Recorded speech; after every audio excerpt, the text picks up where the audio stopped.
Did you ever, like, we were so busy working and doing things, you know, you hear the word so often nowadays, boredom. I never felt bored. Did you ever feel bored on the farm?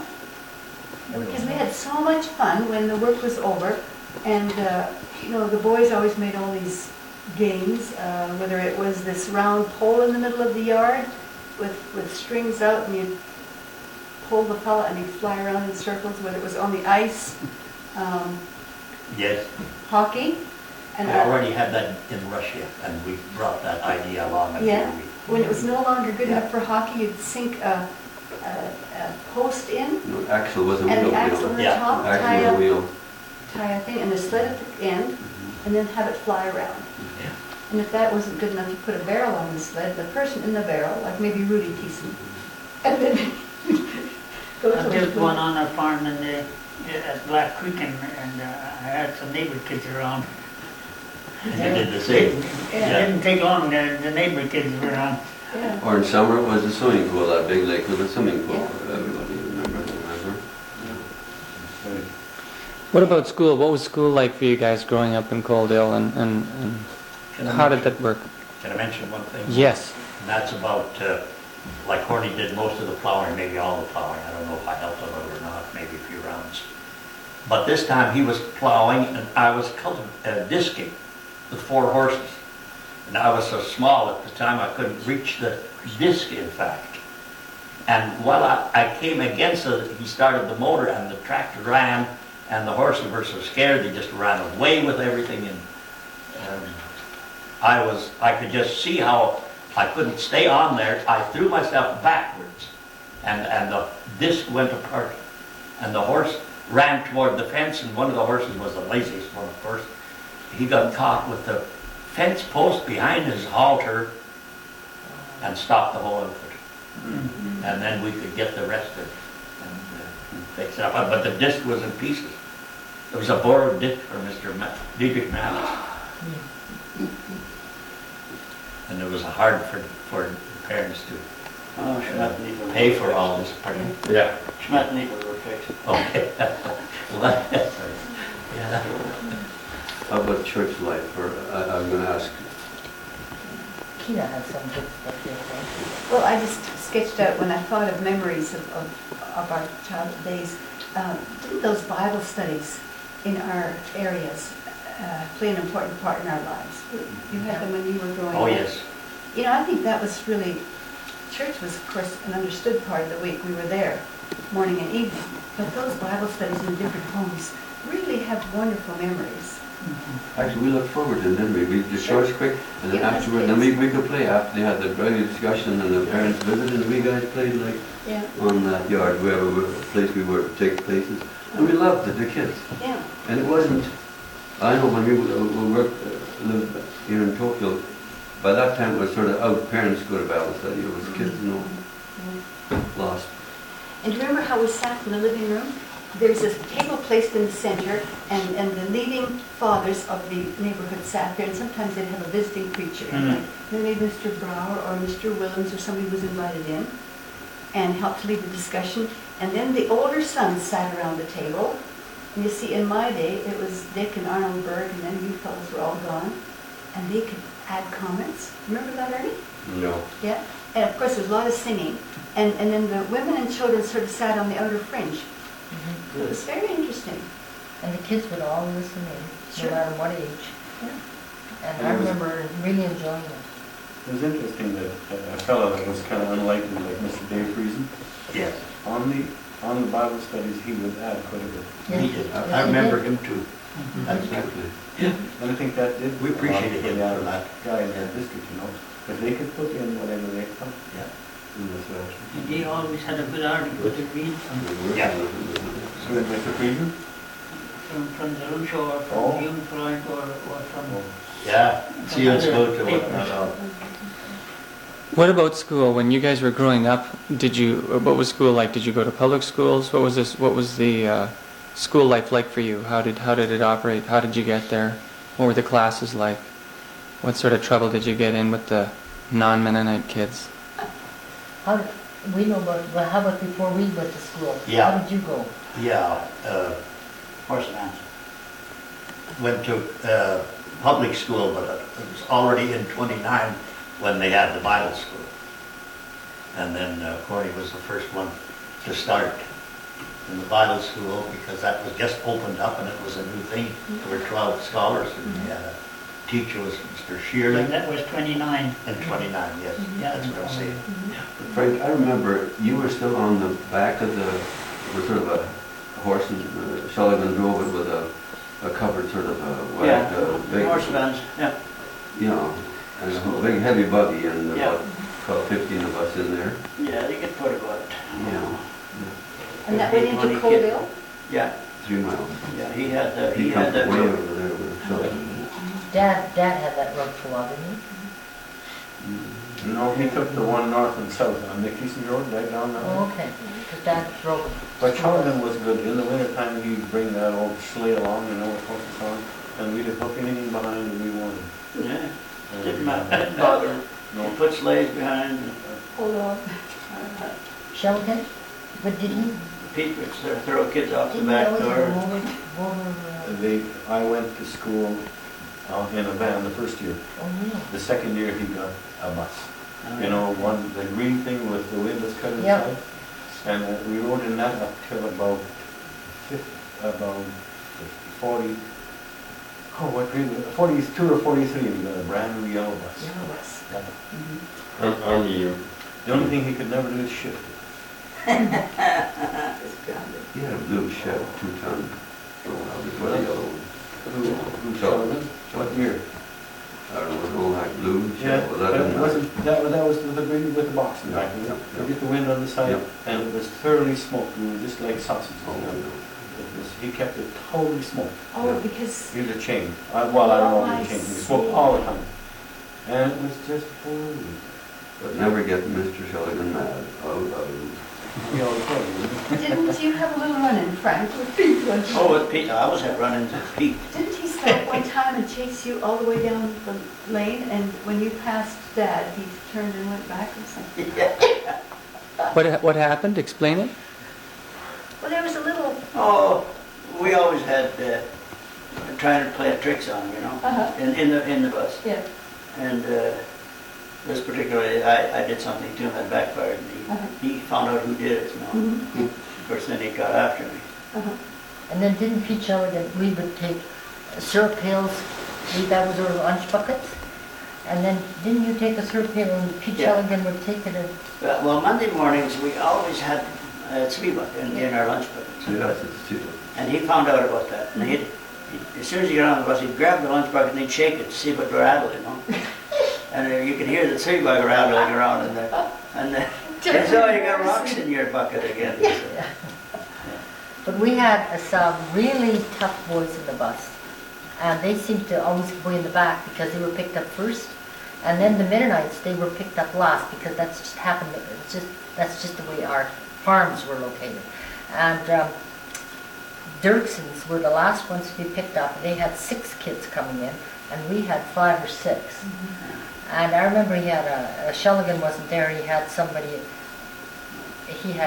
else drive the bus. Slim goes.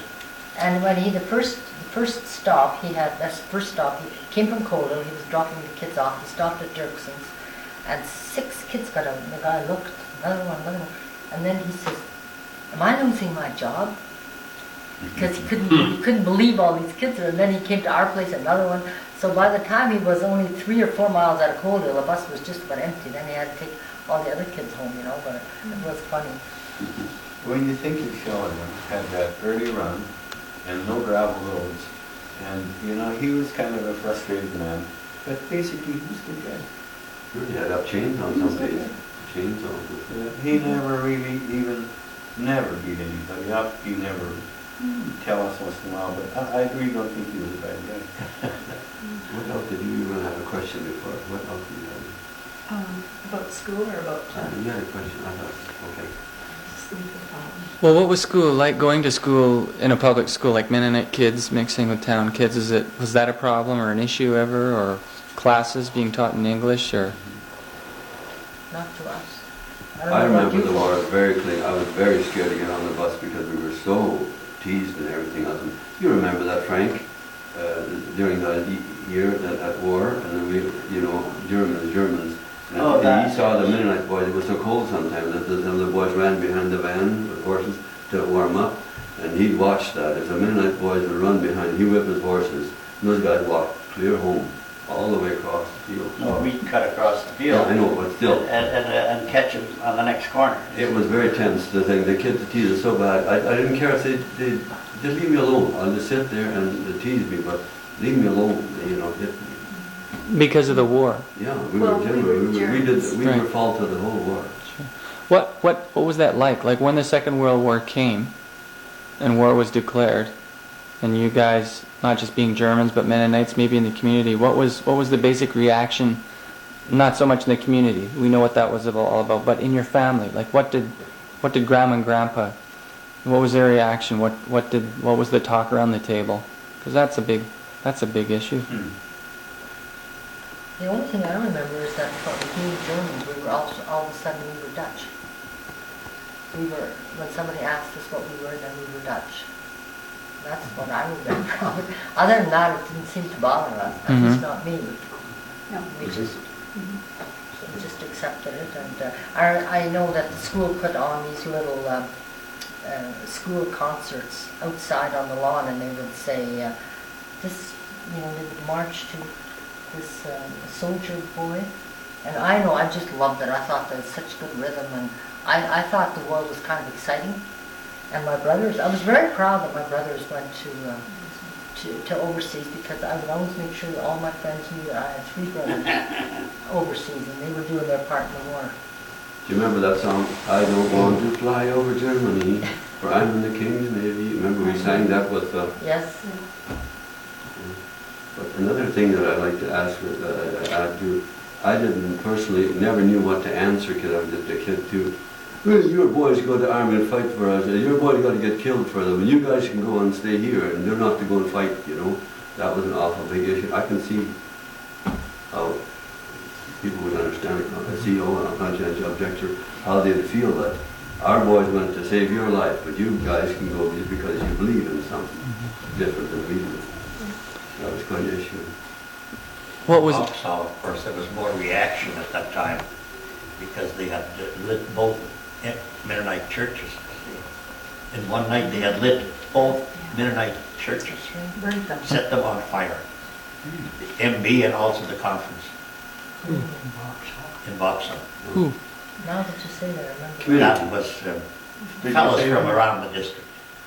Later on we found out 1 or 2, but Yeah, but that was because of this thing, exactly. because of this exactly. Yeah. Yeah, but there was nothing that anyone did. What about They joined the army and What about your parents? What did they say? Did they have an attitude about this that they tried to instill in you guys? well, they or- were very much for us Oh, yeah. going they were as very- COs and so on. Yeah, they were very much like in favor of following the program that B.B. Jan had laid out. Yeah. All you had to do was just follow that program. You didn't even have to think for yourself, So. Mhm. But I couldn't handle that. But Dad was also in the medical corps. No, he was in the forestry. Oh, the forestry. Yes, he was in the forestry Okay. service. Yeah, he was Dan. in the medical corps. Dad. Is that different than Uncle Nick? Uncle Nick was Yes, it medical was corps. different. Uncle Nick went to medical Uncle Nick was a Red Cross worker in the Russian Army, but Dad was in the forestry service. Okay. That was alternative service. Okay. Then Weren't you, that I didn't know. weren't you two one of the first ones out of our Mennonite circle that went to because of all this tension, and you didn't feel, because there was so much CO that weren't really COs, they weren't born again Christians. Oh, no, a lot of them That's are. why you two fellas, you two went into the medical corps, wasn't Yes, it? One of the- well, the opportunity came up and we made use of it, yes. Yeah.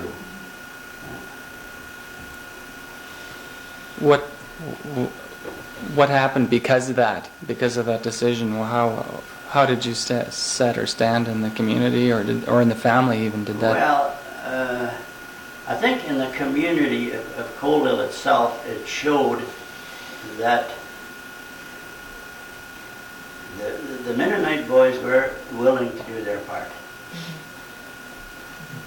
They honored the stand that they took, but they also saw that they were willing to do their part for the country.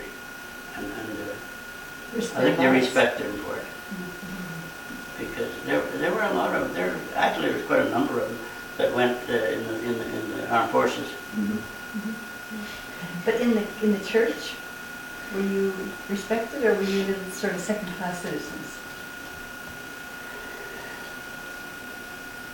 I think, Well, I don't think they wanted to discuss it too much. Okay, You know, they just left it alone. okay. That was your choice, and you lived by it. Sure. Yeah. Well, I wasn't around, but that's the impression I got, that it was not discussed too much. Just a little while before I was called up, I was up in Summer Bible Camp with Dave Avert at Granham, in the Granham Country School. And there the people were a bit sharp. They said, "Why are you guys here?" Yes. So he said, "Why aren't you in the army?" Well, as far as I remember, I said, "I'm not called up yet." And they wasn't either. And shortly after I was called up, you know. But that was the tension there. The first time I felt it pretty sharp. Yeah.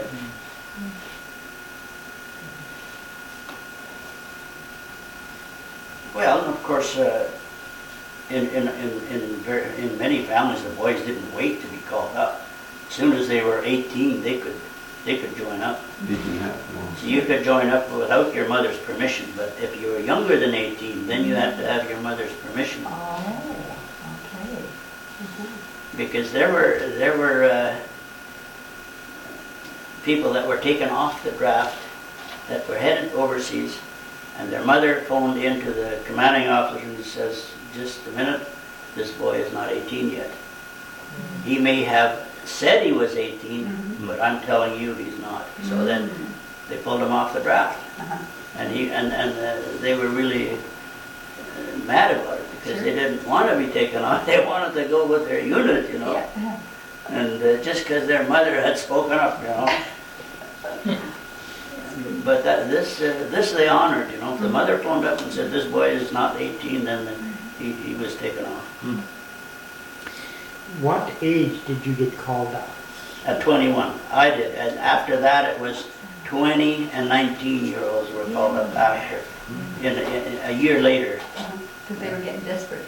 Then, yeah, they were getting, yeah. But Larry, you asked how was the feeling of Mennonites in the school.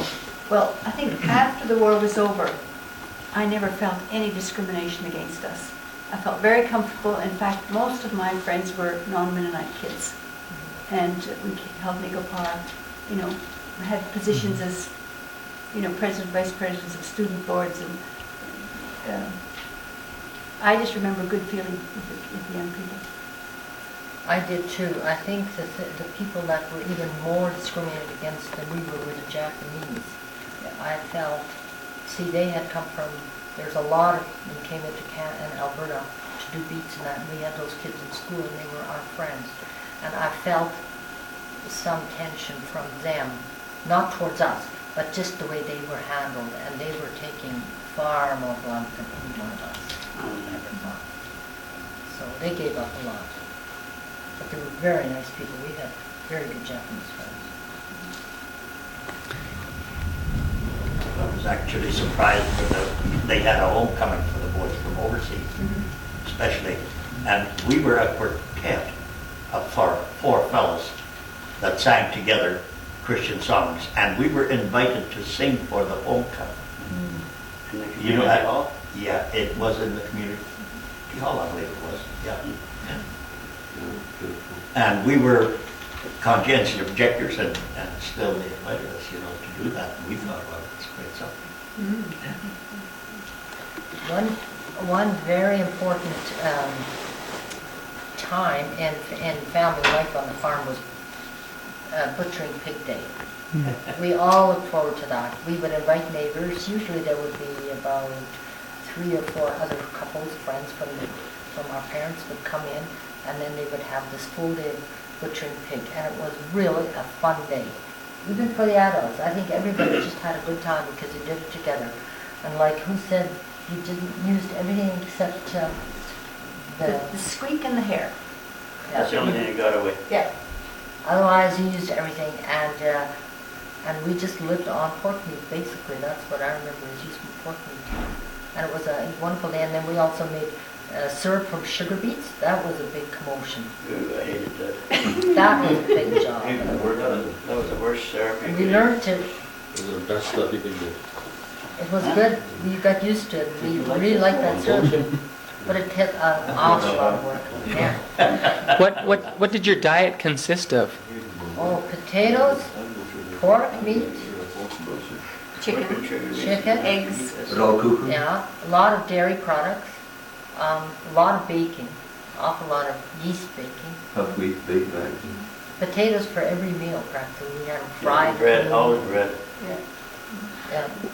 So basically the food that you ate, you made yourself. Like you said, it was self.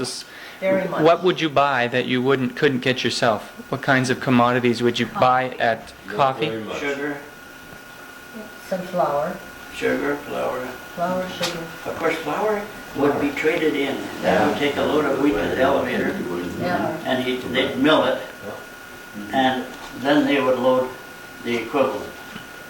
You know, if you take in 60 bushels a week, then you would get so many bags of 20 flour bags in of flour. return, you know.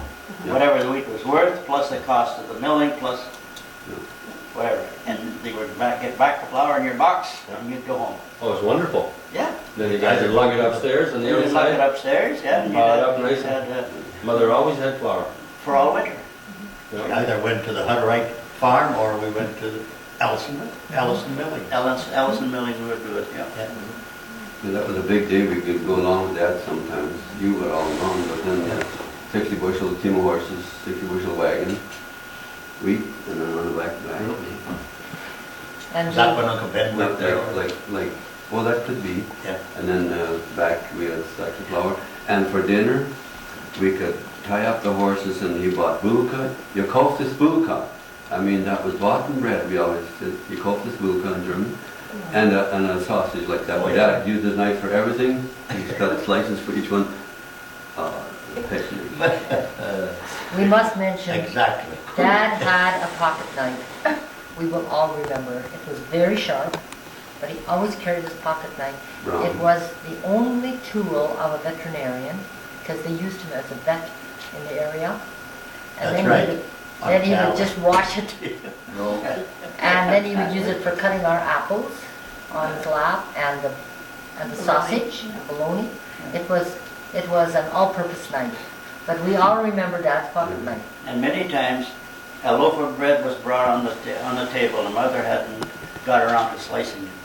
And she brought this loaf of bread on the table, and Dad would get up, he'd whip out his pocket knife out of his bib overalls, and he'd hold this loaf of bread against him like this, and he started cutting off slices like this, you know. And, "Na Papa, kannst mich warten, bis ich das Messer bringe?" She'd say she hated to see him bring out his pocket knife, you know, and slice it against his bib overalls. You're right, Frank. I remember. I forgot that. I remember that. So it's like Papa Willem says, like the word of God is like the bread. Any place you break a piece out of it brings nurture. So Dad was. And you were. You boys know more about getting coal for heating. That boys need to tell you about that. That's the way we heated. Yeah, we had to get up 3 o'clock in the morning. Did you too? That's why I got bad feet now. I can't stand no cold or frostbite so bad. We had to go 3 or 4 o'clock in the morning with a team of horses, 8 miles, and then stand in line there. And then by noon almost we got loaded, and then we go back. And then the last years, I remember going down a hill there, and Dad couldn't afford these harnesses, what do we call them, hintership at the back, where the horses could reach into. He just had the yoke and the underneath, that's all it held. And down the hill, I didn't know how I'd get down, but it was empty. And back, I carried a rock like that, just flat, just right. And I had the horses so trained that they would walk nice. And then for a rest, quickly put it behind the back wheel. And then Give 'em a take a rest, and then I'd watch vehicles come in, eat, and I'd take a rock and put it on the. But, There's a lot of close calls. That was, We had accidents. Anything can Not in our happen. family, but in others. That coal stuff. But we had this big belly stove in the in the first house. And then that would heat the whole house. We had on the sides of the house were the bedrooms. And so the one bedroom didn't get enough heat, so what Dad did was just cut a hole behind the stove in the wall, and then the heat would go through there. And Jake and I and John, did you sleep there too? Ben, You too? I'm sure. Well, anyway, we were about 6 kids in there. Fine. And then and then that's the way we got warm. But in the morning it was still really cold, so we all would just jump out of bed, grab our clothes, and run to this potbelly stove, stand around it, and get dressed. And that seemed to be wonderful. In the new house, we even had a potbelly stove in the living room. But this hole in the wall really bugged me sometimes, because when I wanted a little privacy, when the boys would look through the hole from the other side. Not our brothers. And so you were never safe, because that hole was big enough. But it wasn't that bad. We went to bed with behind underwear. We were warm. Remember the combination? Also private. Yeah. It's 5 o'clock. 5 o'clock, yeah. Was at the time of the Colville Conference, Yes. MB Conference, and Dad, he liked to buy things in bulk. And he brought this great big box A of case, cornflakes. a whole case. Yes, a whole case of cornflakes. And that's the first time we had cornflakes. And they served it to his guests, and then we could have some too. Oh, I know, Frank, that was Wonderful. 39? Very nice. And we always had 39. Yeah. We had It was a- big We bag of peanuts. We had a big box that lasted till 49. Yeah. And the kitchen had been painted, everything for conference. Oh, yeah. I don't think I'll forget that conference either, because we had there was a wagon, not a wagon, yeah, wagon, no, Democrat, whatever, people came from Tofield, from this area. Oh, yeah. And they came to the Codale Conference with From Crowfoot to Crowfoot, it was Crowfoot, wherever, I think it was Crowfoot, not Tofield. Right. But anyway, they came there, and what did we have? Nothing. And they sent me with a horse, and I was to get bologna from town. And Mother, she said, she went into the cellar and cried. What, we had so little? The guests were on the yard, feed them. You know, we got by. You had a fast horse. You had a fast horse. You were Yeah, Well, I didn't worry about riding, but the idea of the The life. 25 cents worth of bologna would feed the whole conference, so.